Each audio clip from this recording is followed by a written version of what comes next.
আসসালামু আলাইকুম ওয়া রাহমাতুল্লাহি ওয়া বারাকাতুহু। সম্মানিত দর্শক মণ্ডলী, অনেকে জানতে চেয়েছেন যে হুজুর, আমি ঋণগ্রস্ত, ঋণের কারণে চিন্তা টেনশন আমাকে চেপে ধরেছে। এই চিন্তা টেনশন ও ঋণ থেকে আমি কিভাবে মুক্তি পেতে পারি, এ বিষয়ে একটু জানাবেন। জি প্রিয় ভাই, আসলে ঋণ একটি বড় বোঝা। যেই বোঝার কারণে, যেই ঋণের কারণে মানুষ অতিষ্ঠ হয়ে যায়, সর্বক্ষণিক চিন্তিত থাকে, তাকে পাগল করে তোলে। এই ঋণ থেকে মুক্তির বিষয়ে যে হাদিসটি আমি এখন আপনাকে শোনাবো, আপনাদেরকে বলবো, সে হাদিসটি আবু দাউদ শরীফে বর্ণিত হয়েছে, হাদিস নম্বর 1555। হাদিস বর্ণনা করেন আবু সাঈদ খুদরি রাদিয়াল্লাহু তাআলা আনহু। তিনি বলেন যে আবু উমামা আনসারী রাদিয়াল্লাহু তাআলা আনহু নামে একজন সাহাবী, তিনি অসময়ে মসজিদে নববীর মধ্যে প্রবেশ করেছেন। রাসূলুল্লাহ সাল্লাল্লাহু আলাইহি ওয়াসাল্লাম এই অসময়ে, অর্থাৎ তখন নামাজের টাইম হয় নাই, এই মুহূর্তে মসজিদে প্রবেশ করলে রাসূলুল্লাহ সাল্লাল্লাহু আলাইহি ওয়াসাল্লাম আবু উমামা আনসারী রাদিয়াল্লাহু তাআলা আনহুকে বললেন, হে আবু উমামা, তুমি এই অসময়ে কেন মসজিদ নববীর মধ্যে আসছো? তখন আবু উমামা আনসারী রাদিয়াল্লাহু তাআলা আনহু তিনি বললেন, ইয়া রাসূলুল্লাহ, ঋণে আমি জর্জরিত, ঋণ আমাকে হতাশাগ্রস্ত করে তুলেছে।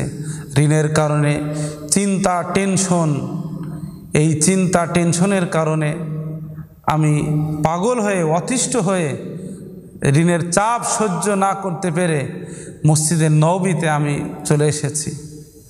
তখন সাল্লাল্লাহু আলাইহি ওয়াসাল্লাম আবু উমামা আনসারী রাদিয়াল্লাহু তাআলা আনহুকে বললেন, হে আবু উমামা, আমি কি তোমাকে এমন একটি দোয়া শিক্ষা দিব না, যেই দোয়াটি তুমি সকাল সন্ধ্যা পড়লে, তা আমল করলে তুমি এই ঋণ থেকে মুক্তি পাবে, এই চিন্তা টেনশন পেরেশান থেকে, এই ডিপ্রেশন থেকে তুমি রেহাই পাবে? তা আবু উমামা আনসারী রাদিয়াল্লাহু তাআলা আনহু বললেন, জি ইয়া রাসূলুল্লাহ, আপনি আমাকে তা শিক্ষা দিন। তখন রাসূলুল্লাহ সাল্লাল্লাহু আলাইহি ওয়াসাল্লাম আবু উমামা আনসারী রাদিয়াল্লাহু তাআলা আনহুকে একটি দোয়া শিক্ষা দিয়েছিলেন। সে দোয়াটি হচ্ছে, আল্লাহুম্মা ইন্নী আউযু বিকা মিনাল হাম্মি ওয়াল হুজনি ওয়া আউযু বিকা মিনাল আজজি ওয়াল কাসাল ওয়া আউযু বিকা মিনাল বুখলি ওয়াল জুবনি ওয়া আউযু বিকা মিন গলাবাতিদ দাইনি ওয়া কহরির রিজাল।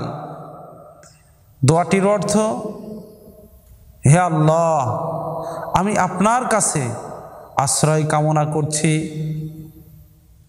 মিনাল হাম্মি ওয়াল হুজনি, চিন্তা টেনশন ডিপ্রেশন থেকে, ওয়া আউযু বিকা মিনাল আজজি ওয়াল কাসাল, এবং আমি আপনার কাছে আশ্রয় চাচ্ছি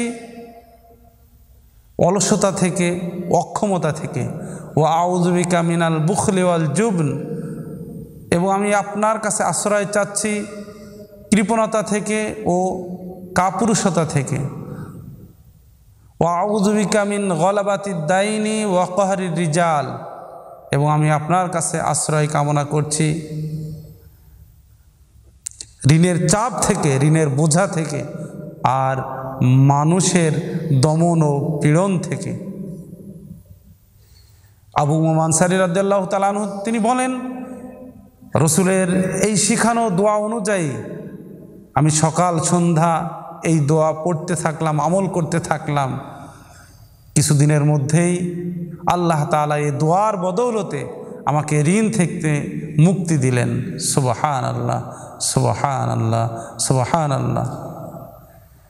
এই জন্য যারা আমরা ঋণগ্রস্ত, যারা আমরা চিন্তায় থাকি, টেনশনে থাকি, পেরেশানিতে থাকি, ডিপ্রেশনের মধ্যে থাকি, আপনি এই ডিপ্রেশন থেকে, এই চিন্তা টেনশন থেকে, এই পেরেশানি থেকে, এই ঋণের বোঝা থেকে, ঋণের চাপ থেকে এই দোয়ার মাধ্যমেই মুক্তি পেতে পারেন, মুক্তি পাবেন ইনশাআল্লাহ।